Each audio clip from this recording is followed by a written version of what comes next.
ಹೇಳ್ತಾ ಇದ್ದೇನೆ. ಏನಂತ ಹೇಳಿದ್ರೆ, ಅವರು ಒಳ್ಳೆ ಕೆಲಸ ಮಾಡಿದ್ರು, ಇದೇನ್ ದರ್ವೇಸಿಗೆ ಯಾಕೆ ಮಾಡಿದ್ರು? ಅವನನ್ನ ಸಪೋರ್ಟ್ ಮಾಡ್ತಿದ್ದಾರೆ ಅಂದ್ರೆ ಇದು ದರ್ವೇಸಿ ಕೆಲಸ ಅಲ್ವಾ? ಇದು ಕೆಟ್ಟ ಕೆಲಸ ಅಲ್ವಾ? ಅವ್ರು ಒಳ್ಳೆ ಕೆಲಸ ಮಾಡ್ತಿದ್ರು, ಅವ್ರಿಗೆ ಅಲ್ರಿ, ಒಂದು ಮಗುವಿಗಾಗುವ ಅನ್ಯಾಯವೂ ಅನ್ಯಾಯ. ತಿಳ್ಕೊಳ್ಳಿ ಇದನ್ನ. ಒಂದು ಮಗುವಿಗಾಗುವ ಅನ್ಯಾಯವೂ ಅನ್ಯಾಯ.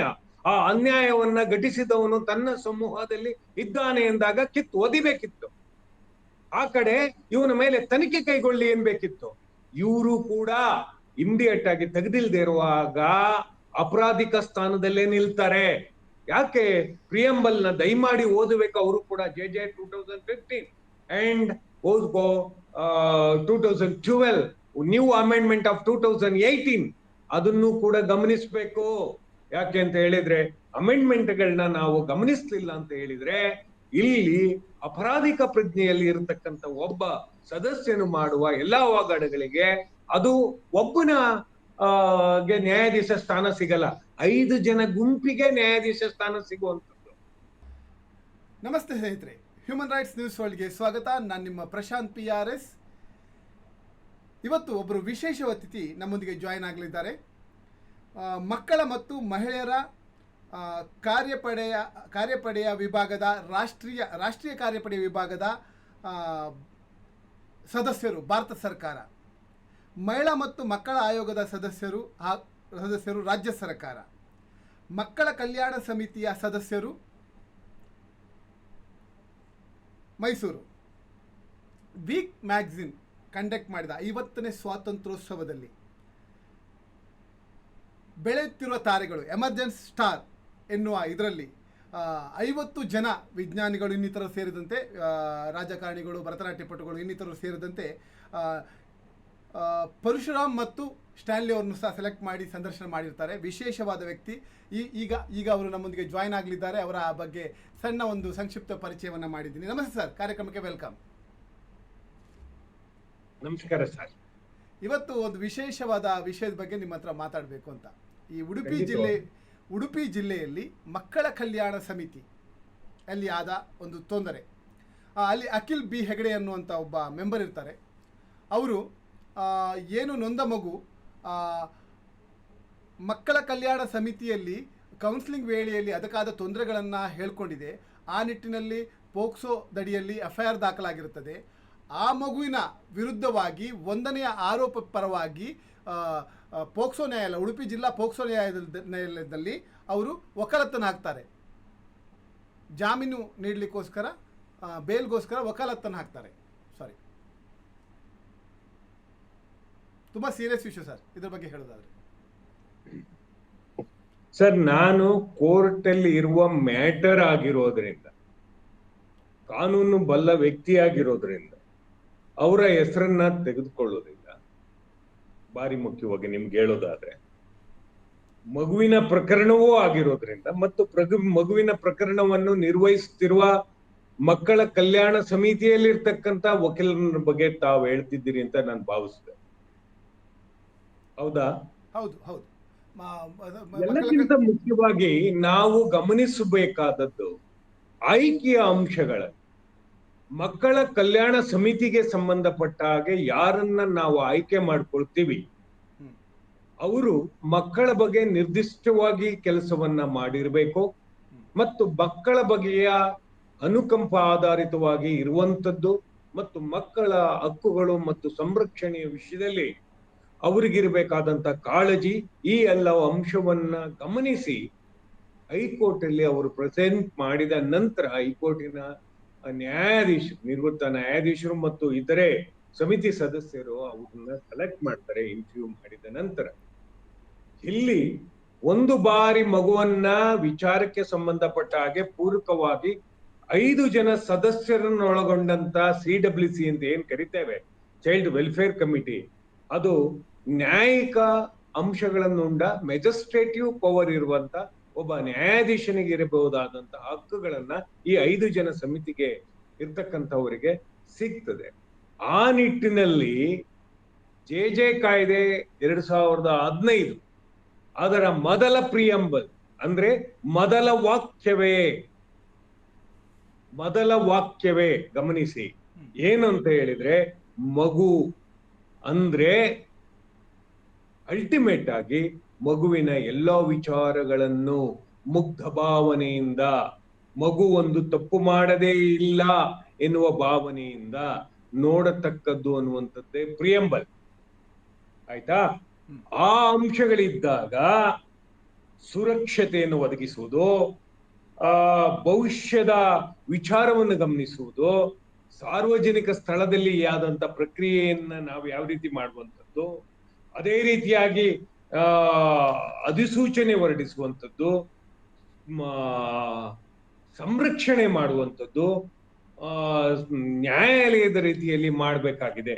ಎಲ್ಲಕ್ಕಿಂತ ಹೆಚ್ಚಾಗಿ ಯಾವುದೇ ಕಾರಣಕ್ಕೂ ಸಮಿತಿಯ ಸದಸ್ಯನೊಬ್ಬ ಅನೀತಿಯುಕ್ತವಾಗಿ ಲಾಭವನ್ನು ಪಡಿಬಾರ್ದು, ಹಿಂಸೆ ಪಡಿಸುವ ಅಂಶವನ್ನು ತಾನು ಹೊಂದಿರಬಾರ್ದು ಅನ್ನುವಂಥದ್ದಿದೆ.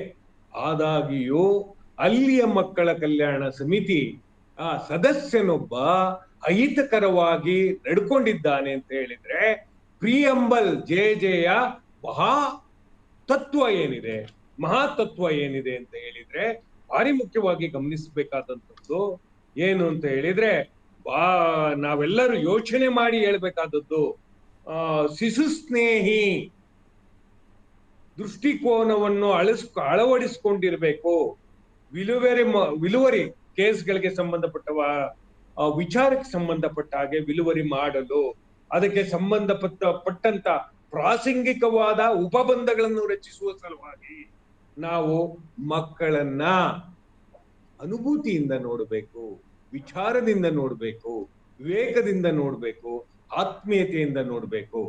ಆದ್ರೆ ಇತ್ತೀಚಿನ ದಿನಗಳಲ್ಲಿ ಕೆಲವು ಕಳ್ಳರು, ಖದೀಮರು ಮಕ್ಕಳು ತಮ್ಮ ಅಹವಾಲುಗಳನ್ನು ಹಿಡಿದುಕೊಂಡು ಬಂದಾಗ ಅದರ ಲಾಭಕೋರಕ ಮನಸ್ಥಿತಿಯಿಂದ ಅವರು ಮಕ್ಕಳ ವಿರುದ್ಧವಾಗಿ ಹೋಗಿರುವುದನ್ನ ಗಮನಿಸಿದ್ದೇವೆ. ಅದರಲ್ಲಿಯೂ ಕೂಡ ಲೈಂಗಿಕ ಅಪರಾಧಗಳಿಂದ ಮಕ್ಕಳ ಸಂರಕ್ಷಣೆ ಅಧಿನಿಯಮ ಮತ್ತು ನಿಯಮಗಳು 2012 ಈ ನಿಯಮಗಳ ವಿರುದ್ಧವಾಗಿಯೂ ಕೆಲವು ಸಮಿತಿಗಳು ಕೆಲಸ ಮಾಡಿದ್ದನ್ನು ಗಮನಿಸಿದ್ದೇವೆ. ಆ ಕಾರಣಗಳಿಂದ ಬಹಳಷ್ಟು ಕಡೆ IPC ಸೆಕ್ಷನ್ ಅಡಿ ಅವರಿಗೆ ಮತ್ತು ಅವರಿಗೂ ಕೂಡ ಏನ್ ನಾವು ಹೇಳ್ತೀವಿ ಲೈಂಗಿಕ ಅಪರಾಧಗಳಿಂದ ಮಕ್ಕಳ ಸಂರಕ್ಷಣಾ ಅಧಿನಿಯಮ 2012 JJ 2015 ಪನಿಷಬಲ್ ಕ್ರೈಮ್ ಇದೊಂದು ಕ್ಷಮಿಸಲಾಗದೆ ಇರುವಂತ ಅಪರಾಧ. ಆ ಕಾರಣದಿಂದ ಈ ಅಪರಾಧವನ್ನು ಮಾಡಿದಂಥವನು ಅವನೆಂಥವನೇ ಆಗಿರಲಿ, ಯಾವುದೇ ಸ್ಥಾನಮಾನವನ್ನು ಹೊಂದಿರಲಿ, ಕಾನೂನಲ್ಲಿ ಎಲ್ರೂ ಸಮಾನ. ಆ ಕಾರಣದಿಂದ ಅವನು ಏನಾದ್ರೂ ಈ ತರದ ಅವಘಡವನ್ನ ಮಾಡಿದ್ರೆ, ಮತ್ತೊಮ್ಮೆ ತಮ್ಗೆ ಹೇಳ್ತಾ ಇದ್ದೇನೆ, ಈ ತರದ ಮಕ್ಕಳ ಸ್ನೇಹಿ ಅಲ್ಲದ ಮಕ್ಕಳ ಮೇಲೆ ನಡೆದ ದೌರ್ಜನ್ಯವನ್ನ ಸಂರಕ್ಷಿಸುವ ನಿಟ್ಟಿನಲ್ಲಿ ಇನ್ಯಾರನ್ನೋ ಕಾಪಾಡುವ ದೃಷ್ಟಿಯಿಂದ ನಡೆದಿದ್ರೆ ಆತನಿಗೆ ಕಾನೂನಿನ ಭಾಷೆಯನ್ನ ತೋರಿಸಬೇಕಾಗುತ್ತೆ. JJ ಕಾಯ್ದೆಯನ್ನ ಏನು ಅನುಷ್ಠಾನಗೊಳಿಸಲು ಅವನನ್ನ ನೇಮಕ ಮಾಡಿದ್ದೇವೆ, ಅವನಿಗೆ JJ ಕಾಯ್ದೆಯನ್ನು ಅಪ್ಲೈ ಮಾಡ್ಬೇಕಾಗತ್ತೆ. ಅವನಿಗೇನೆ 2012 ಲೈಂಗಿಕ ಅಪರಾಧಗಳ ಮಕ್ಕಳ ಸಂರಕ್ಷಣಾ ಅಧಿನಿಯಮದ ಅಡಿಯಲ್ಲಿ ಅವನನ್ನು ಒಬ್ಬ ಅಪರಾಧಿಯಾಗಿ ಮಾಡಬೇಕು. ಯಾವುದೇ ಮಕ್ಕಳ ಸಮಸ್ಯೆಗಳನ್ನ ಇತ್ಯರ್ಥ ಮಾಡ್ಲಿಕ್ಕೆ ಅವನು ಅರ್ಹನಲ್ಲ. ಆ ಕಾರಣದಿಂದಲೇ ಆತನನ್ನ ಕಟುಪದಗಳಿಂದ, ವ್ಯಾಘ್ರತೆಯಿಂದ ಮತ್ತು ಅವಮಾನಕರವಾಗಿ ಒದ್ದು ಓಡಿಸ್ಬೇಕು. ಜನಪ್ರತಿನಿಧಿಗಳ ಕಾಯ್ದೆ ಅಲ್ಲ, ಸಾರಿ ಕರಪ್ಷನ್ ಆಕ್ಟ್ ಅಡಿಯಲ್ಲಿ ಒಂದು ಪ್ರಶ್ನೆ ಅದನ್ನ ಮತ್ತೆ ಕೇಳ್ತೀನಿ ಸರ್, ಅದು ಮತ್ತೆ ಮುಂದುವರಿಸಬಹುದು. ಒಂದು ಪ್ರಶ್ನೆ ಮಧ್ಯದಲ್ಲಿ ಒಂದು ಪ್ರಶ್ನೆ ಎತ್ತೀನಿ, ಅದನ್ನ ಮತ್ತೆ ಹೇಳಿ. ಈಗ ಒಬ್ಬ ಸದಸ್ಯನಿಂದ ಹೀಗಾಗಿದೆ, ಅಧ್ಯಕ್ಷರು ಮತ್ತು 3 ಜನ ಸದಸ್ಯರು ಆತನ ಮೇಲೆ ಯಾವ ರೀತಿ ಕ್ರಮ ಕೈಗೊಳ್ಳಕ್ಕೆ ಬರ್ತದ, ಅವರು ಸಹ ಇವನಿಂದಾಗಿ ತಲೆ ತಗ್ಗಿಸುವಂತಾಗಿದೆ. ಅವ್ರು ಒಳ್ಳೆ ಕೆಲಸ ಮಾಡ್ತಾ ಇದ್ರು, ಇವನಿಂದಾಗಿ ತಲೆ ತಗ್ಗಿಸುವಂತಾಗಿದೆ. ಅವರಿಗೆ ಏನು ಹೇಳುದು? ನೋಡಿ ಪ್ರಶಾಂತ್ ಅವರೇ, ನೀವೊಬ್ರು ನ್ಯೂಸ್ ರಿಪೋರ್ಟರ್ ಆಗಿ ಈ ಮಾತನ್ನು ಹೇಳ್ಬಾರ್ದು. ಸ್ಪಷ್ಟವಾಗಿ ಹೇಳ್ತಾ ಇದ್ದೇನೆ. ಏನಂತ ಹೇಳಿದ್ರೆ, ಅವರು ಒಳ್ಳೆ ಕೆಲಸ ಮಾಡಿದ್ರು, ಇದೇನು ದರ್ವೇಸಿಗೆ ಕೆಲಸ ಯಾಕೆ ಮಾಡಿದ್ರು? ಅವನನ್ನು ಸಪೋರ್ಟ್ ಮಾಡ್ತಿದ್ದಾರೆ ಅಂದ್ರೆ ಇದು ದರ್ವೇಸಿ ಕೆಲಸ ಅಲ್ವಾ? ಇದು ಕೆಟ್ಟ ಕೆಲಸ ಅಲ್ವಾ? ಅವ್ರು ಒಳ್ಳೆ ಕೆಲಸ ಮಾಡ್ತಿದ್ರು, ಅವ್ರಿಗೆ ಅಲ್ರಿ, ಒಂದು ಮಗುವಿಗಾಗುವ ಅನ್ಯಾಯವೂ ಅನ್ಯಾಯ. ತಿಳ್ಕೊಳ್ಳಿ ಇದನ್ನ. ಒಂದು ಮಗುವಿಗಾಗುವ ಅನ್ಯಾಯವೂ ಅನ್ಯಾಯ. ಆ ಅನ್ಯಾಯವನ್ನ ಘಟಿಸಿದವನು ತನ್ನ ಸಮೂಹದಲ್ಲಿ ಇದ್ದಾನೆ ಎಂದಾಗ ಒದಿಬೇಕಿತ್ತು. ಆ ಕಡೆ ಇವನ ಮೇಲೆ ತನಿಖೆ ಕೈಗೊಳ್ಳಿ ಏನ್ಬೇಕಿತ್ತು. ಆತ ಯಾವುದೇ ಆದೇಶವನ್ನ ಆರ್ಡರ್ ಮಾಡ್ಲಿಕ್ಕೆ ಬರಲ್ಲ. ಹಾಗಾಗಿ ಈ 3 ಜನ ಸದಸ್ಯರೇ ಒಂದು ಆರ್ಡರ್ ಮಾಡಿ ಅವನನ್ನ ಕಿತ್ತೆಸಿಬೇಕಿತ್ತು. ಈಗಾಗಲೇ ಜಿಲ್ಲಾಧಿಕಾರಿಗಳಿಗೆ, ಮೇಲುಸ್ತುವಾರಿಯನ್ನು ನಡೆಸುವ ಜಿಲ್ಲಾಧಿಕಾರಿಗಳಿಗೆ ಮತ್ತು ಗೌರವಾನ್ವಿತ ನ್ಯಾಯಾಧೀಶರು ಮೇಲುಸ್ತುವಾರಿಯನ್ನು ಮಾಡ್ತಾರೆ. ಅವರಿಗೆ ಅಲ್ಲದೆ ಜೆ ಜೂನಿಯರ್ ಜಸ್ಟಿಸ್ ಆಕ್ಟ್ ನ ಉಸ್ತುವಾರಿ ನೋಡ್ಕೊಳ್ಳುವಂತ, ರಾಜ್ಯ ಉಸ್ತುವಾರಿ ನೋಡ್ಕೊಳ್ಳುವಂತ ಹೈಕೋರ್ಟಿನ ನ್ಯಾಯಾಧೀಶರಿದ್ದಾರೆ. ಅವರ ಗಮನಕ್ಕೆ ತರಬೇಕಾಗಿತ್ತು. ಒಂದು ತಪ್ಪು ಮಾಡಿದ್ರೂ ಕೂಡ ತಪ್ಪೇ. ಹಾಗಾಗಿ ಅವರು ಒಳ್ಳೆ ಕೆಲಸ ಮಾಡ್ತಿದ್ದಾರೆ ಅಂದ್ರೆ, ಒಳಗಡೆ ಇಟ್ಕೊಂಡು ಒಳ್ಳೆ ಕೆಲಸ ಮಾಡ್ತಿದ್ದಾರೆ ಅಂದ್ರೆ ಯಾವ್ದ್ರಿ? ಅವ್ರನ್ನೆಲ್ಲ ಒದ್ದು ಓಡಿಸ್ಬೇಕು. ಯಾಕೆ ಅಂತ ಹೇಳಿದ್ರೆ ಈ ತರದ ಅನೀತಿಗಳನ್ನ ನಾವು ಸಹಿಸಬಾರ್ದು. ಒಂದು ಮಗು ಅಂದ ಕೂಡಲೇ, ಆ ಮಗುವಿಗೆ ಅನ್ಯಾಯ ಆಗ್ತಿದೆ ಅಂದ ಕೂಡಲೇ, ಆ ಮಗುವಿನ ಮೇಲೆ ಪ್ರಜ್ಞಾಪೂರ್ವಕವಾಗಿ ದಾಳಿ ನಡೆದಿದೆ ಅಂತ ಅಂದ ಕೂಡಲೇ ಇವರು ಕೂಡ ಇಮಿಡಿಯೇಟ್ ಆಗಿ ತೆಗೆದಿಲ್ದೇ ಇರುವಾಗ ಅಪರಾಧಿಕ ಸ್ಥಾನದಲ್ಲೇ ನಿಲ್ತಾರೆ. ಯಾಕೆ? ಪ್ರಿಯಂಬಲ್ ನ ದಯಮಾಡಿ ಓದಬೇಕು. ಅವರು ಕೂಡ JJ 2015 and 2012 new amendment of 2018 ಅದನ್ನು ಕೂಡ ಗಮನಿಸಬೇಕು. ಯಾಕೆ ಅಂತ ಹೇಳಿದ್ರೆ ಅಮೆಂಡ್ಮೆಂಟ್ಗಳನ್ನ ನಾವು ಗಮನಿಸ್ಲಿಲ್ಲ ಅಂತ ಹೇಳಿದ್ರೆ ಇಲ್ಲಿ ಅಪರಾಧಿಕ ಪ್ರಜ್ಞೆಯಲ್ಲಿ ಇರತಕ್ಕಂತ ಒಬ್ಬ ಸದಸ್ಯನು ಮಾಡುವ ಎಲ್ಲಾ ಅವಘಡಗಳಿಗೆ ಅದು ಒಬ್ಬನ ನ್ಯಾಯಾಧೀಶ ಸ್ಥಾನ ಸಿಗಲ್ಲ. 5 ಜನ ಗುಂಪಿಗೆ ನ್ಯಾಯಾಧೀಶ ಸ್ಥಾನ ಸಿಗುವಂಥದ್ದು, 5 ಜನರ ಗುಂಪಿಗೆ ನ್ಯಾಯಾಧೀಶ ಸ್ಥಾನ ಸಿಗುವಂಥದ್ದು. ಮತ್ತು ಮಗುವಿನ ಸಂರಕ್ಷಣೆಯೇ ಅಂತಿಮ. ದಯಮಾಡಿ ಯೋಚನೆ ಮಾಡಿ, ಮಗುವಿನ ಸಂರಕ್ಷಣೆಯೇ ಅಂತಿಮ. ಯಾವುದು? JJ ಕಾಯ್ದೆ, ಮಕ್ಕಳ ಪಾಲನೆ ಮತ್ತು ಸಂರಕ್ಷಣೆ ಅಧಿನಿಯಮ 2015ರಲ್ಲಿ ಬಂದಾಗ ನೀವು ಆ ಅಧಿನಿಯಮದ ಪಾಲನೆಯಲ್ಲಿ ಘನತೆ ಹಾಗೂ ಮಾನ್ಯತೆಯನ್ನ ಸಂರಕ್ಷಿಸಬೇಕು. ಮಕ್ಕಳನ್ನ ಮುಗ್ಧನೆಂಬ ಪ್ರಾಥಮಿಕ ಕಲ್ಪನೆ ಬೇಕು ಅವರಿಗೆ. ದ ಪ್ರಿನ್ಸಿಪಲ್ ಆಫ್ ಇನೋಸೆನ್ಸಿ ಎನ್ನುವಂಥದ್ದು ಭಾರಿ ಮುಖ್ಯವಾಗುವಂಥದ್ದು. ಅತ್ಯುತ್ತಮ ಹಿತಾಸಕ್ತಿಯ ತತ್ವ 3ನೇ ಆಕ್ಟ್. ಸಂರಕ್ಷಣೆಯೇ ಅಂತಿಮ 4ನೇದು. ಅದಲ್ಲದೆ ಹಕ್ಕುಗಳನ್ನು ತೆಗೆದು ಹಾಕುವಂತದ್ದಿರಬಾರ್ದು. ಯಾರೋ ದೂರು ಕೊಡ್ಲಿಕ್ಕೆ ಬಂದಾಗ ತನ್ನ ಹಕ್ಕು, ಅದು ಮಗುವಿನ ಹಕ್ಕು, ಅದನ್ನು ತೆಗೆದು ಹಾಕುವ ಹಕ್ಕಿರಬಾರ್ದು. ಸಮಾನತೆ ಹಾಗೂ ಪಕ್ಷಪಾತ ಧೋರಣೆಯನ್ನ ಮಾಡದೇ ಇರುವ ಪಕ್ಷ ತತ್ವ. ಇದು ಆಕ್ಟ್ ಅಲ್ಲಿ ಇರೋದು. ನಾನು ಹೇಳ್ತಾ ಇರೋದು 10ನೇದು ಚಾಪ್ಟರ್ 2 10ನೇ ಕಾಲಮ್ ಅನ್ನ ನೀವು ಗಮನಿಸಿ, 10ನೇ ಸೆಕ್ಷನ್ ಗಮನಿಸಿ. ಅದ್ರಲ್ಲಿ ಹೇಳುತ್ತೆ ಸಮಾನತೆ ಹಾಗೂ ಪಕ್ಷಪಾತ ಧೋರಣೆ ಮಾಡಬಾರ್ದು ಅಂತ. ಹಾಗಾದಾಗ ಈ ಒಬ್ಬನನ್ನ ಇಟ್ಕೊಂಡ್ರೆ ಇನ್ನು 4 ಜನ ಅಪರಾಧಿಗಳಾಗ್ತಾರ? ಆಗಲ್ವಾ? ಪ್ರಶ್ನೆ ಇದು. ದಯಮಾಡಿ ಗಮನಿಸಿ. ಪ್ರಶಾಂತ್, ಕೇಳಿಸ್ತಾ ಇದೀಯಾ? ಕೇಳಿಸ್ತಾ ಇದೆ. ಹೇಳಿ ಹೇಳಿ ಹೇಳಿ. ಹೌದು. ಆಮೇಲೆ ಖಾಸಗಿ ಹಾಗೂ ಗೌಪ್ಯತೆಯ ಸಂರಕ್ಷಣೆ, ಆ ಮಗುವಿನ ಗೌಪ್ಯತೆಯ ಸಂರಕ್ಷಣೆ ಭಾರಿ ಮುಖ್ಯವಾಗಿದ್ದು. ಗೌಪ್ಯತೆ ಆಗ್ಲೇ ಇಲ್ಲ. ಅದೇ ತಕ್ಷಣ ಆರೋಪಿಗಳಿಗೆ ಆರೋಪಿಗಳಿದ್ದಾರೆ ಅವರಿಗೆ ಆ ತಕ್ಷಣ ಮಾಹಿತಿ ಹೋಗಿತ್ತು. ಎಲ್ಲ ಕಡೆಯಲ್ಲಿ ಅವ್ರು ಆಕ್ಟಿವ್ ಆಗಿದ್ರು. ಗೌಪ್ಯತೆ ಇರ್ಲೇ ಇಲ್ಲ. ನೋಡಿ, ಈತ ಸದಸ್ಯನೊಬ್ಬ ಮಾಡುವ ಅಹಿತಕರವಾದ ಅವಘಡವನ್ನ ನಾವು ಮಕ್ಕಳ ಹಕ್ಕುಗಳ ಆಯೋಗ ಏನಿದೆ, JJಯ ಉಸ್ತುವಾರಿಯನ್ನ ಆಕ್ಟ್ ಅಲ್ಲಿ ಗಮನಿಸುತ್ತೆ. ಅವ್ರಿಗೀಗಾಗ್ಲೇ ಅದನ್ನ ಗಮನಿಸಿ ಇಂಥವರನ್ನ ಮೂಲೆಗುಂಪು ಮಾಡ್ಬೇಕಾಗಿತ್ತು. ರಾಜ್ಯ ಸರ್ಕಾರ ಇದರ ಬಗ್ಗೆ ನಿಗಾ ಇಡಬೇಕಾಗಿತ್ತು. ಅಲ್ಲಿಯ ಮಹಿಳಾ ಮತ್ತು ಮಕ್ಕಳ ಇಲಾಖೆಯ ಡೆಪ್ಟಿ ಡೈರೆಕ್ಟರ್ ಏನ್ ಮಾಡ್ತಿದ್ದಾರೆ, ಅಲ್ಲಿಯ DCP ಅವರು ಏನ್ ಮಾಡ್ತಿದ್ದಾರೆ, ಇದನ್ನ ನಿಗಾ ಇಟ್ಟು ಇಮಿಡಿಯೇಟ್ ಆಗಿ ಕೊಡಬೇಕು. ಮತ್ತು ನೈಸರ್ಗಿಕ ನ್ಯಾಯದ ತತ್ವಗಳನ್ನ ನಾವು ಭಾರಿ ಮುಖ್ಯವಾಗಿ ಗಮನಿಸಬೇಕಾದಂತ ಅಂಶ ಇದೆ. ಅವರು ಫ್ಯಾಮಿಲಿ ಪ್ರಾಬ್ಲಮ್ ಅಂತ ಅಷ್ಟೊಂದು ಆಸಕ್ತಿ ತೋರಿಸ್ತಾ ಇಲ್ಲ.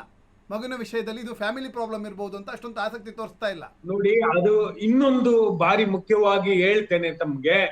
ಏನಂತ ಹೇಳಿದ್ರೆ ಪ್ರಶಾಂತ್ ಅವರೇ, ಭಾರಿ ಮುಖ್ಯವಾಗಿ ನಿಮ್ಮ ಗಮನಕ್ಕೆ ತರುವಂತ ವಿಚಾರ ಏನು ಅಂದ್ರೆ, ಇಲ್ಲಿ ಮಗು ಗಮನಿಸಿ, ಮಗು ಮುಗ್ಧನೆಂಬ ಪರಿಕಲ್ಪನೆ. ಅದಕ್ಕೆ ಫ್ಯಾಮಿಲಿ, ತನ್ನ ಕುಟುಂಬ, ತನ್ನ ವಿಚಾರ ಅನ್ನೋದಕ್ಕಿಂತ ಹೆಚ್ಚಾಗಿ ಮುಖ್ಯವಾಗಿ ಮಗು ಕಲ್ಪನೆಗೆ ಬರ್ಬೇಕು. ಯಾರು? CWCಯ ಸದಸ್ಯರುಗಳು. ಮಗು ಎಂಬ ಕಲ್ಪನೆಯ ತತ್ವ, ಮುಗ್ಧನೆಂಬ ಕಲ್ಪನೆಯ ತತ್ವ, ಅದು ಮುಖ್ಯ. ಘನತೆ ಮತ್ತು ಮಾನ್ಯತೆ ಮತ್ತು ಮಗುವಿನ ಅತ್ಯುತ್ತಮ ಹಿತಾಸಕ್ತಿ. ನಿನ್ನ ಕುಟುಂಬ ಆನೆಸ್ಟ್ ಆಗಿ ಹೇಳ್ತೀನಿ, ಯಾರಾಗ ನೊಂದ ಕುಟುಂಬ ಇರುತ್ತೆ, ಆ ಕುಟುಂಬ ಬೀದಿ ಪಾಲಾಗಿರ್ಬೋದು, ಅಥವಾ ಸಿರಿವಂತರಾಗಿರ್ಬೋದು, ಸ್ಲಮ್ಮಲ್ಲಿ ವಾಸ ಮಾಡ್ತಾ ಇರ್ಬೋದು, ಅಥವಾ ಇನ್ಯಾವುದೋ ಪರಿಸ್ಥಿತಿಯಲ್ಲಿ ಇರ್ಬೋದು, ಅದಕ್ಕೂ ಇದಕ್ಕೂ ಸಂಬಂಧ ಕಲ್ಪಿಸ್ಲಿಕ್ಕೆ ಬರೋದಿಲ್ಲ. ದಯಮಾಡಿ ಅರ್ಥ ಮಾಡ್ಕೊಳ್ಳಿ. ಯಾಕೆ ಅಂತ ಹೇಳಿದ್ರೆ, ಇದು ಘನತೆ ಮತ್ತು ಮಾನ್ಯತೆಯ ಪ್ರಶ್ನೆ, ಮಗುವಿನ ಘನತೆಯ ಮತ್ತು ಮಾನ್ಯತೆ ಪ್ರಶ್ನೆ. ಅತ್ಯಂತ ಉನ್ನತ ರಾಜಮನೆತನದಲ್ಲಿದ್ದಾನೆ, ತಕೋ ಬಕ್ಷಿಸ್ ಅಂತ ಇನ್ನೊಬ್ಬ ರಾಜಮನೆತನಕ್ಕೆ ಮಗುನ ಕೊಟ್ಬಿಡ್ಲಿಕ್ಕೆ ಸಾಧ್ಯವಾ? ಖಂಡಿತ ಇಲ್ಲ, ಖಂಡಿತ ಇಲ್ಲ. ಇದನ್ನ ಗಮನಿಸಬೇಕು. ಇಲ್ಲ ಅಂತ ಹೇಳಿದ್ರೆ ಈ ಮಗುವಿನ ಸಂರಕ್ಷಣೆ ಅಧಿನಿಯಮವನ್ನ ಕಾಪಾಡ್ಬೇಕಿತ್ತು. ಮಾರ್ಗ ಪಲ್ಲಟ ಮಾಡಬಾರ್ದು. ಕುಟುಂಬ ಇದೆ, ಫ್ಯಾಮಿಲಿ ಮ್ಯಾಟ್ರ್ ಇದೆ, ಮತ್ತೊಂದಿದೆ. ಆ ಫ್ಯಾಮಿಲಿ ಮ್ಯಾಟ್ರ್ ಇದೆ ಅಂತ ಹೇಳಿ ಮಗುಗೆ ಅತ್ಯಾಚಾರ ಆಗ್ಬೋದಾ? ನಾನ್ಸೆನ್ಸ್ ಇದು. ಯಾಕೆಂದ್ರೆ ಆಕ್ಟ್ ಅನ್ನ ಸಮರ್ಪಕವಾಗಿ ಸರಿಯಾಗಿ ಓದಿಲ್ದೇ ಇರುವಂತ ಅವಿವೇಕಿಗಳಿಂದ ಏನನ್ನು ಮಾಡಕ್ಕಾಗಲ್ಲ. ಕೆಲವು CWC ಯ ಕೆಲವು ಸದಸ್ಯರು ಮಾಡುವ ಅವಘಡಗಳು ಎಲ್ರಿಗೂ ಅಂಟ್ಕೊಳ್ಳುತ್ತೆ ಕಳಂಕ. ಇದು ನಾನು ಒಳ್ಳೆಯವನಾಗಿದ್ದೇನೆ, ನಾನು ಮಗುವಿನ ಪರವಾಗಿದ್ದೇನೆ, ನಾನು ಹಿತಚಿಂತಕ ಅನ್ನೋದಕ್ಕಿಂತ ಹೆಚ್ಚಾಗಿ ತನ್ನೊಳಗಿನ ಬುಟ್ಟಿ ಒಳಗಿನ ಕೊಳಕು ಹಣ್ಣನ್ನ ತೂದು ಎಸೆಯುವಂತಹ ಪ್ರಕ್ರಿಯೆಗೆ ಚಾಲನೆ ಕೊಡ್ಬೇಕು. ಆಗ ಮಾತ್ರವೇ ಮಗುವಿನ ಸಂರಕ್ಷಣೆ ಸಾಧ್ಯ. ಇಲ್ಲ ಅಂತ ಹೇಳಿದ್ರೆ ಅಷ್ಟು ಜನರು ಕಳಂಕಿತರು. ಯಾಕೆಂತ ಅಂದ್ರೆ CWC ಎನ್ನುವಂಥದ್ದು ಗೌರವಾನ್ವಿತವಾದಂತ ಸ್ಥಾನ. ಈ ಮಧ್ಯದಲ್ಲಿ ಒಂದು ಪ್ರಶ್ನೆಯನ್ನು ಕೇಳ್ತೀನಿ. ಇದೇ ಅಖಿಲ್ ಬಿ ಹೆಗ್ಡೆ ಅನ್ನುವ ಒಂದು CWC ಮೆಂಬರ್ ವಕಾಲತ್ತು ಹಾಕಿರ್ತಾರೆ ನ್ಯಾಯಾಲಯದಲ್ಲಿ. ಆಗ ವಿಕ್ಟಿಮ್ನ ತಂದೆ ಏನು ಮಾಡ್ತಾರೆ, ಅಬ್ಜೆಕ್ಷನ್ ಆಗ್ತಾರೆ, ಹೀಗೀಗೆ ಆಗಿದೆ, ಈ ಥರ ಇವರು CWC ಮೆಂಬರ್ ಹೀಗಿದೆ ಅಂತ. ತಕ್ಷಣವೇ ಜಡ್ಜು ಹಾಗೆ ನೀವು CWC ಮೆಂಬರ್ ಆದರೆ ನಿಮಗೆ ಹಾಕಕ್ಕೆ ಬರಲ್ಲ ಅಂತ ಹೇಳ್ತಾರೆ. ಆಯಿತಾ, ಅಲ್ಲಿಂದ ನೀವಾಗಿ ಇದನ್ನು ಹೊರಗಡೆ ಹೋಗಿ ಅಂತ ಹೇಳ್ತಾರೆ. ಅದಾದಮೇಲೆ ಅವನು ಆ ಪ್ರಕರಣದಿಂದ ಹೊರಗೆ ಹೋಗ್ತಾನೆ. ಹೊರಗೋದ್ಮೇಲೆ ಬೇರೆ ವಕೀಲರ ಜೊತೆ ಕೂತ್ಕೊಂಡು ಅವರಿಗೆ ಅಸಿಸ್ಟ್ ಮಾಡ್ತಾನೆ, ಬಂದು ಮಗುವಿನ ವಿರುದ್ಧವಾಗಿ ಮತ್ತೆ ಪುನಃ ಅದೇ ಕೋರ್ಟ್ನಲ್ಲಿ ಕೂತ್ಕೊಂಡು ಮಾತಾಡ್ತಾನೆ, ಅದೇ ಕೋರ್ಟ್ನಲ್ಲಿ ಅದೇ ನ್ಯಾಯಾಲಯದಲ್ಲಿ ಇದು ಮಾಡ್ತಾನೆ, ಮಗುವಿನ ತಂದೆಗೆ ಬೆದರಿಕೆ ಹಾಕ್ತಾನೆ, ನ್ಯಾಯಾಧೀಶರು ಬೈದು ಕೂರಿಸ್ತಾರೆ ಅವನ್ನ, ನೀನು ಹಾಗೆಲ್ಲ ಮಾತಾಡ್ಲಿಕ್ಕಿಲ್ಲ ಅಂತ. ಇದೆಲ್ಲ ನಡೀತದೆ. ನೋಡಿ, ಇದು ನೀವು ಹೇಳುವ ಮಾತು ಸತ್ಯವೇ ಆಗಿದ್ರೆ, ಇದು under 24 section 21 corruption act 7A 161 IPC 1988. ಯಾಕೆಂದ್ರೆ ಈತ ಇದ್ದಾನಲ್ಲ, ಯಾರೋ ಒಬ್ಬ ವ್ಯಕ್ತಿ, ನೀವು ಹೇಳ್ತಾ ಇದ್ದೀರಿ, ಅವನು ನಮ್ಮ ತೆರಿಗೆ ಹಣದಿಂದ ಆನರೇರಿಯಂ ಅನ್ನ ಪಡಿತಿದ್ದಾನೆ ಪ್ರತಿ ತಿಂಗಳು. ಆಗಿದ್ದಾಗ ಆತನನ್ನ ಈ ಆಧಾರದ ಮೇಲೆ ಕರಪ್ಷನ್ ಚಾರ್ಜ್ ಅನ್ನು ಮಾಡ್ಬೇಕು. ಯಾವ್ದ್ರ ಆಧಾರದ ಮೇಲೆ? 24 ಕ್ಲಾಸ್. ಅದೇ ರೀತಿಯಾಗಿ section 21 corruption act 71 7A section 8 ಇದೆಲ್ಲವನ್ನ ಭಾರಿ ಮುಖ್ಯವಾಗಿ ಮಾಡಬೇಕು. ಪ್ರೌಢ ಪ್ರಜ್ಞೆಯಿಂದ ಈ ಕೆಲಸವನ್ನ ಲೋಕಾಯುಕ್ತಕ್ಕೆ ದೂರು ಸಲ್ಲಿಸಬೇಕು. ಯಾಕೆ ಅಂತಂದ್ರೆ ಬಾರ್ ಅಸೋಸಿಯೇಷನ್ ಅಧ್ಯಕ್ಷರಿಗೂ ಕೂಡ, ವಕೀಲರ ಸಂಘದ ಅಧ್ಯಕ್ಷರಿಗೂ ಕೂಡ ಈತ ಕಳಂಕಿತ. ಯಾಕೆ ಅಂತ ಹೇಳಿದ್ರೆ, ಏನು ಓದ್ ತಗೊಂಡಿದ್ದಾನೆ, ಏನು ನ್ಯಾಯದಾನ ಮಾಡ್ತೀನಿ ಅಂತ ಭರವಸೆಯನ್ನು ಕೊಟ್ಟಿದ್ದಾನೆ, ಅದರ ವ್ಯತಿರಿಕ್ತವಾಗಿ ವರ್ತಿಸ್ತಿದ್ದಾನೆ ಎನ್ನುವ ಕಾರಣವನ್ನು ಇಟ್ಕೊಂಡು ಅವನ ಮೇಲೆ ದೂರನ್ನು ದಾಖಲಿಸಬೇಕು. ಅವನು ಕಾನೂನಿನ ಕೈಕಟ್ಟುವಿಕೆಯಿಂದ ದೂರ ಇರಲಿಕ್ಕೆ ಸಾಧ್ಯವಿಲ್ಲ. ಯಾಕೆ ಅಂತ ಹೇಳಿದ್ರೆ, ಇವನು ಅಪಚಾರ ಯಾನೇ ಆಗಿರ್ಬೋದು, ಅವನ ಹೆಸರು ನಾನು ಹೇಳಲಿಕ್ಕೆ ಇಷ್ಟಪಡಲ್ಲ, ಅವನು ಯಾರೇ ಆಗಿರ್ಬೋದು, ಮಕ್ಕಳ ಹಕ್ಕುಗಳನ್ನ ಸಂರಕ್ಷಣೆ ಮಾಡದೆ, ಮಕ್ಕಳ ಗೌಪ್ಯತೆಯನ್ನು ಕಾಯ್ದುಕೊಳ್ಳದೆ, ಮಕ್ಕಳ ವಿಚಾರವನ್ನು ಹೇಳಿದಂತ ವಿಚಾರವನ್ನು ಬಹಿರಂಗಪಡಿಸಿ ಮತ್ತೆ ಕಾನೂನಿನ ಅಂಶದಲ್ಲಿ ತಾನೇ ಹೋರಾಟಕ್ಕೆ ನಿಲ್ಲುವಂಥದ್ದು. ಯಾರ ಮಗು ಆತನ ಯಾವನ ವಿರುದ್ಧವಾಗಿ ಕಂಪ್ಲೇಂಟ್ ಕೊಟ್ಟಿರ್ತದೋ ಅವನ ಪರವಾಗಿ ವಕಾಲತ್ತು ವಹಿಸ್ತಾನೆ ಅಂತ ಹೇಳಿದ್ರೆ, ಇಂಥ ಪರಮನೀಚರನ್ನ, ಇಂಥ ಅವಿವೇಕಿಗಳನ್ನ, ಇಂಥ ಅಜ್ಞಾನಿಗಳನ್ನ, ಇಂಥ ವಿಕೃತ ಮನಸ್ಸಿನವರನ್ನ ಸರ್ಕಾರ ಗಮನ ಹರಿಸ್ಬೇಕು. ಯಾಕೆ ಅಂತ ಹೇಳಿದ್ರೆ, ಮಕ್ಕಳ ಮೇಲೆ ನಡೆಯುತ್ತಿರುವ ಪ್ರಬಲವಾದಂತ ದೌರ್ಜನ್ಯ ಇದು. ಅವನಿಗೆ 2015 ಜೆ ಕಾಯ್ದೆ ನ್ಯೂ ಅಮೆಂಡ್ಮೆಂಟ್ ಗೊತ್ತಿಲ್ವಾ? ಮೂರ್ಖನಿಗೆ ಹೊಸ ಟ್ರೈನಿಂಗ್ ಕೊಡಲ್ವಾ? ಏನ್ ಮಾಡ್ತಾ ಇರ್ತದೆ ಡೆಪ್ಯೂಟಿ ಡೈರೆಕ್ಟರ್ಸ್, ಏನ್ ಮಾಡ್ತಾ ಇರ್ತದೆ ಮಹಿಳಾ ಮತ್ತು ಮಕ್ಕಳ ಇಲಾಖೆ ಡೈರೆಕ್ಟರ್, ಏನ್ ಮಾಡ್ತಾ ಇರ್ತೀರಿ ಸಚಿವರೇ, ಲಕ್ಷ್ಮಿ ಹೆಬ್ಬಾಳ್ಕರ್ ಅವರೇ, ಏನ್ ಮಾಡ್ತಿರ್ತೀರಿ? ಇದು ಅಸಹ್ಯ.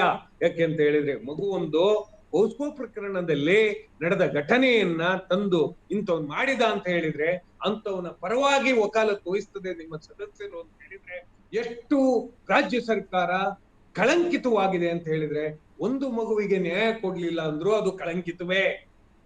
ಅದನ್ನ ಅರ್ಥ ಮಾಡ್ಕೋಬೇಕು. ಯಾಕೆ ಅಂತ ಹೇಳಿದ್ರೆ ಜೆಯನ್ನ ಸರಿಯಾಗಿ ಓದದೇ ಇರುವಂತವ್ರನ್ನ, ಪೋಸ್ಕೋವನ್ನ ಸರಿಯಾಗಿ ಓದದೇ ಇರುವಂತವ್ರನ್ನ, 2012 ನ್ಯೂ ಅಮೆಂಡ್ಮೆಂಟ್ ಅನ್ನ ಓದದೇ ಇರುವಂತದ್ದು ನಾವೇ, ರಾಜ್ಯ ಸರ್ಕಾರದ ಮಕ್ಕಳ ಹಕ್ಕುಗಳ ಆಯೋಗದ ಮಾಜಿ ಸದಸ್ಯನಾಗಿರ್ಬೋದು ನಾನು, ನಾವೇ ತಂದಂತ ಪ್ರಿಯಂಬಲ್ SOP ಗಳಿವೆ, ಸ್ಟ್ಯಾಂಡರ್ಡ್ ಆಫ್ ಪ್ರೊಸೀಜರ್ಸ್ ಇದೆ. ಹೇಗೆ ಪೋಸ್ಕೋ ಪ್ರಕರಣದಲ್ಲಿ ಅಂದ್ರೆ ಲೈಂಗಿಕ ಅಪರಾಧಗಳ ಮಕ್ಕಳ ಸಂರಕ್ಷಣೆ ಅಧಿನಿಯಮ 2012ರಲ್ಲಿ 18 ನ್ಯೂ ಅಮೆಂಡ್ಮೆಂಟ್ ಅಲ್ಲೆಲ್ಲ ಯಾವ ರೀತಿ ನಡ್ಕೋಬೇಕಾಗಿದೆ, ಅಧಿಕಾರಿಗಳು ಯಾವ ರೀತಿ ನಡ್ಕೋಬೇಕಾಗಿದೆ, ಪ್ರಕರಣವನ್ನು ಹೇಗೆ ನೀವು ಬಯಸ್ಬೇಕಾಗಿದೆ, ನಮ್ಮ ಗೌಪ್ಯತೆಯ ಸಾರಾಂಶಗಳೇನು, ನಮ್ಮ ಅಹವಾಲುಗಳೆಂತದ್ದು, ಯಾವ ರೀತಿಯಾಗಿ ಮಕ್ಕಳ ಸ್ನೇಹಿ ಭಾಷೆಯನ್ನ ಬಳಸಬೇಕು, ಮಕ್ಕಳಿಗೆ ಪೂರಕವಾದ ಭರವಸೆಯನ್ನ ಹೇಗೆ ಮಾಡ್ಬೇಕು ಅನ್ನುವಂಥದ್ದು ಇಲ್ಲಿ ಎಲ್ಲಿಯೋ ತಪ್ಪಿದೆ ಅನಿಸ್ತಾ ಇದೆ, ಎಲ್ಲಿಯೋ ಅಹಿತಕರವಾದದ್ದು ಘಟಿಸ್ತಾ ಇದೆ ಅಂತ ಹೇಳ್ತಾ ಇದೆ. ಮತ್ತೆ ಮಾಧ್ಯಮದವರಾಗಿ ನಿಮಗೆ ಹೇಳುವಂಥದ್ದು, ಮಾಧ್ಯಮದವರಾಗಿ ತಮಗೆ ಹೇಳುವಂಥದ್ದು, ನೀವ್ಯಾಕೆ ಇನ್ನು ಕರಪ್ಷನ್ ಆಕ್ಟ್ ಅಲ್ಲಿ ಆ ಭಾಗದ ಜನರಾಗಿ ಕೊಡಿಸಬಾರ್ದು ಅವ್ರ ತಂದೆ ಕಡೆಯಿಂದ? ಕರಪ್ಷನ್ ಆಕ್ಟ್ ಅಡಿಯಲ್ಲಿ 161 IPC 1988 ಪ್ರಕಾರ ಇದೊಂದು ಗುರುತರವಾದ ಅಪರಾಧ. ಕಾನೂನನ್ನ ದುರುಪಯೋಗ ಪಡಿಸ್ಕೊಳ್ಳುವಂಥದ್ದು, ವ್ಯವಸ್ಥೆಯನ್ನ ದುರುಪಯೋಗ ಪಡಿಸ್ಕೊಳ್ಳುವಂಥದ್ದು, ಮಗುವನ್ನ ದುರುಪಯೋಗ ಪಡಿಸ್ಕೊಳ್ಳುವಂಥದ್ದು ಮತ್ತು ಮಗುವಿನ ಎಲ್ಲಾ ಇಚ್ಛಾಶಕ್ತಿಗಳನ್ನ ಇಡೀ ಸಮುದಾಯ, ಇಡೀ ಕಮ್ಯುನಿಟಿ ವೈರುಧ್ಯವಾಗಿ ವರ್ತಿಸುವಂಥದ್ದು ಅಪರಾಧ. ಈ ಅಪರಾಧವನ್ನ ನೀವು ದಾಖಲಿಸಲೇಬೇಕಲ್ವಾ? ಇಲ್ಲ ಅಂತ ಹೇಳಿದ್ರೆ ನನ್ನ ಗಮನಕ್ಕೆ ಬಂದಿದೆ, ಇದನ್ನ ದಯಮಾಡಿ ಸ್ವಿಚ್ ಮಾಡಿ ಮಹಿಳಾ ಮತ್ತು ಮಕ್ಕಳ ಮಿನಿಸ್ಟ್ರೇಟ್ಗೆ ದಯಮಾಡಿ ಈ ವರದಿಯನ್ನ, ನಾನು ಏನು ಮಾತಾಡ್ತಾ ಇದ್ದೇನೆ ಆ ವರದಿಯನ್ನ ಸ್ವಿಚ್ ಮಾಡಿ. ಯಾಕೆ ಅಂತ ಹೇಳಿದ್ರೆ ಮಗುವಿನ ಹಕ್ಕುಗಳನ್ನ ಸಂರಕ್ಷಿಸುವ ನಿಟ್ಟಿನಲ್ಲಿ ನಮ್ಮ ಪ್ರಯತ್ನಗಳು ಸಾಗ್ಬೇಕು. ಆಗ ಮಾತ್ರವೇ ಮಕ್ಕಳಿಗೆ ನ್ಯಾಯದಾನ ಅನ್ನುವಂತ ಪರಿಕಲ್ಪನೆಯಲ್ಲಿ ನಮಗೆ ಶಕ್ತಿಯುತವಾಗಿ ಸೌಹಾರ್ದಯುತವಾಗಿ ಇರ್ತದೆ ಒಂದು. ಆಮೇಲೆ ಎಲ್ಲಕ್ಕಿಂತ ಮುಖ್ಯವಾಗಿ ಮಕ್ಕಳ ಸಂರಕ್ಷಣೆಯ ವಿಚಾರದಲ್ಲಿ ನಾವೇ SOPಯನ್ನ ತಂದಿದ್ದೇವೆ ಅಂತ ಅಂದ್ರೆ ಪ್ರತಿಯೊಬ್ಬರು ಇದೇ ರೀತಿಯ ಪ್ರೊಸೀಜರ್ಸ್ ಅನ್ನ ಪಾಲನೆ ಮಾಡ್ಬೇಕು, ಮಕ್ಕಳ ಸ್ನೇಹಿ ಆಗಿರ್ಬೇಕು, ಮಕ್ಕಳ ಭಾಷೆಯನ್ನ ಬಳಸಬೇಕು, ಮಕ್ಕಳಿಗೆ ಅರ್ಥವಾಗುವ ರೀತಿಯಲ್ಲಿ ನಾವು ನಡ್ಕೊಳ್ಬೇಕು, ಸಂಘರ್ಷದಲ್ಲಿರುವ ಮಗುವಿಗೆ ಯಾವ ರೀತಿಯಾಗಿ ಮಾತಾಡಿಸ್ಬೇಕು ಅನ್ನುವಂಥದ್ದು. ಮತ್ತೆ ಮೊದಲೇ ನೊಂದಿರ್ತದೆ, ಲೈಂಗಿಕ ದೌರ್ಜನ್ಯದಿಂದ ಮಗು ನೊಂದಿರ್ತದೆ, ಆ ಮಗುವಿಗೆ ಪರ್ಯಾಯೋಪಾಯವಾಗಿ ಒಂದಿಷ್ಟು ಹಣವನ್ನ ತತ್ಕ್ಷಣ ಕೊಡ್ಬೇಕು. SC/ST ಮಗು ಆಗಿದ್ರೆ ಮತ್ತಷ್ಟು ಹಣವನ್ನ ಸೋಷಿಯಲ್ ವೆಲ್ಫೇರ್ ಡಿಪಾರ್ಟ್ಮೆಂಟ್ ಇಂದ ಕೊಡ್ಬೇಕು. ಇದು ಭಾರಿ ಮುಖ್ಯವಾಗುತ್ತೆ. ಇಲ್ಲಿ ಇನ್ನೊಂದು ವಿಷಯವನ್ನ ಎತ್ತೋದಾದ್ರೆ, ಪೊಲೀಸ್ ಇಲಾಖೆ ಯಾವುದೇ ಆರೋಪಿಗಳನ್ನ ಬಂಧನ ಮಾಡ್ಲಿಕ್ಕೆ ಆಸಕ್ತಿ ತೋರಿಸ್ತಾ ಇಲ್ಲ, ಅವ್ರ ಬಗ್ಗೆ ಸರಿಯಾದ ತನಿಖೆ ಮಾಡ್ಲಿಕ್ಕೆ ಆಸಕ್ತಿ ತೋರ್ತಾ ಇಲ್ಲ, ನಿರಾಸಕ್ತಿಯಿಂದ ಪೊಲೀಸ್ ಇಲಾಖೆ ಕೆಲಸ ಮಾಡ್ತಾ ಇದೆ. ನಾವು ಆಗ ಅನ್ಕೊಳ್ತೇವೆ. ಯಾಕೆ ಅಂತ ಹೇಳಿದ್ರೆ ಸಾಮಾನ್ಯವಾಗಿ ಇತ್ತೀಚಿನ ದಿನಗಳಲ್ಲಿ ನಾವು ಈ ಪ್ರಕರಣದಲ್ಲಿ ಪ್ರಭಾವಿ ವಕೀಲರಿರೋದ್ರಿಂದ ಹಾಗೆ ನಡೆದುಕೊಳ್ತಾ ಇದೆ ಅಂತ ಜನ ಮಾತಾಡ್ತಾ ಇದ್ದಾರೆ. ನೋಡಿ ಸಾಹೇಬ್ರೆ, ಪ್ರಶಾಂತ್ ಅವ್ರೆ, ಬಾರಿ ಮುಖ್ಯವಾಗಿ ತಮ್ಮ ಗಮನಕ್ಕೂ ತರುವಂತದ್ದು, ಇಲ್ಲಿ ಯಾರೀ ಪ್ರಭಾವಿ ವಕೀಲ ಆಗಿರುವಂತವನು ಯಾವ ಸಮಿತಿಯಲ್ಲಿ ಇದ್ದಾನೆ, ಅವನು ಮಕ್ಕಳ ವಿರುದ್ಧವಾಗಿ ವರ್ತಿಸ್ತಿದ್ದಾನೆ, ಯಾರೋ ಆರೋಪಿ ಇದ್ದಾನೆ, ಅವನ ಪರವಾಗಿ ವಕಾಲತ್ತು ವಹಿಸ್ತಿದ್ದಾನೆ ಅಂದ್ರೆ ಸಂಸ್ಕಾರಯುತವಾಗಿಯೂ ಕೂಡ ಅವನಂತ ಅವಿವೇಕಿ ಮತ್ತೊಬ್ಬನಿಲ್ಲ ಮತ್ತು ವಿಕೃತ ವ್ಯಕ್ತಿ ಮತ್ತೊಬ್ಬನಿಲ್ಲ. ಯಾಕೆ ಅಂತ ಹೇಳಿದ್ರೆ ಮಗು ಒಂದು ಅಹವಾಲನ್ನ ಕೊಡ್ತಾ ಇರುವಂತದ್ದು ನಿಮಗೆ, ನಾವು ಹಣ ಕೊಟ್ಟು ನಿಮ್ಗೆ ಪೇಮೆಂಟ್ ಮಾಡ್ತೇವೆ, ಪ್ರತಿ ತಿಂಗಳು ಆನರೇಮ್ ಅನ್ನು ಕೊಡ್ತೇವೆ ನಮ್ಮ ಟ್ಯಾಕ್ಸ್ ಮನಿಯಿಂದ. ಪೊಲೀಸ್ ಅವ್ರು ಕೆಲಸ ಮಾಡ್ತಿಲ್ಲ ಅಂತ ಹೇಳಿದ್ರೆ ಈ ಪ್ರಕರಣಗಳಲ್ಲಿ, ಲೈಂಗಿಕ ಅಪರಾಧಗಳ ಪ್ರಕರಣದಲ್ಲಿ CWC ಅವರು ಅಂತಿಮವಾದಂತ ಸಲಹೆ ಮತ್ತು ಆಪ್ತ ಸಮಾಲೋಚನೆ ವರದಿಗಳು ಬೇಕಾಗಿರುತ್ತೆ. ಆ ಕಾರಣದಿಂದ ಅವರ ಸಲಹೆ ಮೇರೆಗೆ ಮಾರ್ಗದರ್ಶನದ ಮೇಲೆ ಪೊಲೀಸ್ ಇಲಾಖೆ ವರ್ಕ್ ಮಾಡಬೇಕಾಗತ್ತೆ. ಆ ಕಾರಣದಿಂದ ಪ್ರಭಾವಿ ಅಲ್ಲ ಕಣ್ರಿ, ಯಾವ ಪ್ರಭಾವಿ, ಅವನೇವನೋ ಪ್ರಜ್ವಳ ವಿಕೃತ ಕಾಮಿ ಅವನ್ನೇ ಒಳಗಡೆ ಹಾಕ್ಲಿಲ್ವಾ? ಯಾವ ಪ್ರಭಾವಿ, ಯಾವ ಬದನೆಕಾಯಿ, ಯಾವುದು ಇಲ್ಲ ಈ ದೇಶದಲ್ಲಿ, ಅವೆಲ್ಲ ನಡೆಯೋದು ಇಲ್ಲ. ಯಾಕೆ ಅಂತ ಹೇಳಿದ್ರೆ ಪ್ರಭಾವಿ ಅಂತ ಅಂದ ಕೂಡ್ಲೆ ಆ ಮುರುಘಾ ಮಠ ಸ್ವಾಮೀಜಿ ಒಳಗಡೆ ಹೋಗ್ಬೇಕಾಗಿರ್ಲಿಲ್ಲ, ಒಬ್ರು ಪೊಲೀಸ್ ಕೌನ್ಸಿಲ್ ಇನ್ಸ್ಪೆಕ್ಟರ್ ಒಳಗಡೆ ಹಾಕಿರ್ತಾರೆ. ಅದು ಹಂಗಲ್ಲ, ಹಂಗ್ ಬರಲ್ಲ. ಏನೋ ಅರೆಸ್ಟ್ ಮಾಡಿಲ್ಲ, ಅರೆಸ್ಟ್ ಮಾಡಿದ್ಮೇಲೆ ಬೇಲ್ ತಗೊಂಡ್ಬಿಡ್ತಾರೆ, ಉಳಿಸ್ಕೊಂಡ್ಬಿಡ್ತಾರೆ. ಇದೆಲ್ಲ ಕಾಮನ್, ಅವೆಲ್ಲ ತಲೆ ಕೆಡಿಸ್ಕೋಬಾರ್ದು. ಏನಂತ ಹೇಳಿದ್ರೆ ಅಂತಿಮವಾಗಿ ಮಗುವಿನ ಇಚ್ಛಾಶಕ್ತಿಗೆ ವಿರುದ್ಧವಾಗಿ, ಮಗು ಕೊಟ್ಟಂತ ದೂರಿನ ವಿರುದ್ಧವಾಗಿ ವರ್ತಿಸಿದ ಪ್ರಕ್ರಿಯೆಯಲ್ಲಿ ಇವನ್ ಯಾವ ಬದ್ನೆಕಾಯಿ ಇನ್ಫ್ಲೂಯೆನ್ಸ್ ಮ್ಯಾನ್ ಅಲ್ರಿ? ಹಣ ತಿನ್ನೋದಕ್ಕೆ ಬೆಲೆ ಕೊಡದೆ ಇರುವವನು ಅವನು ಅವನು ಯಾವನೋ ವಿಕೃತ ಅವಿವೇಕಿ ಇರ್ಬೇಕು. ಅವನ ಬಗ್ಗೆ ನಾನು ಮಾತಾಡ್ಲಾರೆ. ಯಾಕೆ ಅಂತ ಹೇಳಿದ್ರೆ ಏನ್ ಸಂಬಳ ತಗತಾನೆ, ಅದಕ್ಕಾದ್ರೂ ನ್ಯಾಯಯುತವಾಗಿರ್ಬೇಕಲ್ವಾ? ಏನ್ ಗೌರವಧನ ಕೊಡ್ತಿದ್ದಾರೆ ಸರ್ಕಾರದಿಂದ, ಅದಕ್ಕಾದ್ರೂ ಗೌರವಯುತವಾಗಿರ್ಬೋದಲ್ವಾ? ಪರಮಭ್ರಷ್ಟನ್ ಇರ್ಬೇಕು ಅವನು. ಪರಮಭ್ರಷ್ಟ ಒಬ್ಬ ಇನ್ಫ್ಲೂಯೆನ್ಸ್ ಪರ್ಸನ್ ಅಂತ ನೀವಾದ್ರೂ ಕರೆಯೋದಾದ್ರೂ ಹೇಗೆ? ನಂಗಂತೂ ಅರ್ಥ ಆಗೋದಿಲ್ಲ. ನಿಮ್ ಮೀಡಿಯಾ ಪರ್ಸನ್ ಆಗಿ ತಾವು ಅವನನ್ನ ಇನ್ಫ್ಲೂಯೆನ್ಸ್ ಪರ್ಸನ್ ಅಂತ ಕರಿಬಾರ್ದು. ಒಬ್ಬ ಗುಲಾಮ್, ಒಬ್ಬ ಅವಿವೇಕಿ, ಒಬ್ಬ ಮಗುವಿಗೆ ನ್ಯಾಯ ಒದಗಿಸ್ಕೊಡದೆ ಇರೋದು, ಮತ್ತೊಬ್ಬನಿಗೆ ಮಗು ಕೊಟ್ಟ ದೂರಿನ ವಿರುದ್ಧವಾಗಿ ಮತ್ತೊಬ್ಬ ವ್ಯಕ್ತಿಗೆ ನ್ಯಾಯದಾನಕ್ಕೋಸ್ಕರ ಅರ್ಜಿ ಸಲ್ಲಿಸುವಂತವನು, ಅವನು ಪರವಾಗಿ ಕೆಲಸ ಮಾಡ್ತಾನೆ.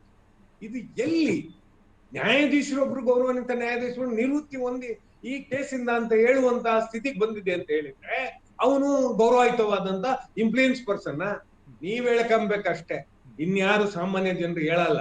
ಯಾಕೆ ಅಂತ ಹೇಳಿದ್ರೆ ಇಂಥ ಜನರ ಇಂಥ ವಿಕೃತಿಯನ್ನ ಯಾವುದೇ ಕಾರಣಕ್ಕೂ ಯಾರು ಸಹಿಸ್ಬೇಕಾಗಿಲ್ಲ, ಸಾಮಾನ್ಯ ಜನರು ಸಹಿಸ್ಬೇಕಾಗಿಲ್ಲ. ನಾವು ಪ್ರಭುಗಳು ಅಂತ ಅನ್ಕೊಳ್ಳುವಂತ ಪ್ರಜಾಪ್ರಭುತ್ವದಲ್ಲಿ ಇಂಥವ್ರನ್ನ ಮೊದ್ಲೇ ಸಹಿಸ್ಬೇಕಾಗಲ್ಲ. ಇವನು ಸೇವಕನಷ್ಟೇ. 1988 IPC ಅಂಡ್ರಲ್ಲಿ CRP 161 ನಾವು ಗಮನಿಸ್ಬೇಕು. ಯಾಕೆಂದ್ರೆ ಇಂಡಿಯನ್ ಎವಿಡೆನ್ಸ್ ಆಕ್ಟ್ ಅನ್ನು 1872 ಗಮನಿಸ್ಬೇಕು, ಕ್ರಿಮಿನಲ್ ಪ್ರೊಸೀಜರ್ಸ್ ಕೋರ್ಸ್ 1973 ಗಮನಿಸ್ಬೇಕು. ಯಾಕೆ ಅಂತ ಹೇಳಿದ್ರೆ ಇಂಥವ್ರು ಇನ್ಫ್ಲೂಯೆನ್ಸ್ ಪರ್ಸನ್ ಆಗಕ್ಕೆ ಸಾಧ್ಯ ಇಲ್ಲ. ಆ ಕಾರಣದಿಂದ ಪೊಲೀಸ್ ಅವರಿಗೆ ನೀವು ದೂರನ್ನ ಸಲ್ಲಿಸಬೇಕಾದಾಗ ಅವನನ್ನೂ ಸೇರಿಸ್ಬೇಕು ಮತ್ತು ಲೋಕಾಯುಕ್ತಕ್ಕೂ ಕೊಡಬೇಕು. ಹಾಗೂ ಅದರ ಮೇಲುಸ್ತುವಾರಿಯಾದಂತಹ ಜಿಲ್ಲಾಧಿಕಾರಿಗಳಿಗ ನೀವು ಅಮೆಂಡ್ಮೆಂಟ್ ಪ್ರಕಾರ CWC ಯನ್ನ ಮಾನಿಟರ್ ಮಾಡುವಂತದ್ದು DC ಅವರು, DC ಅವರಿಗೂ ಕೊಡಬೇಕು ಮತ್ತು ಇಮಿಡಿಯೇಟ್ ಆಗಿ ಬಾರ್ ಅಸೋಸಿಯೇಷನ್ ಕರಿಬೇಕು.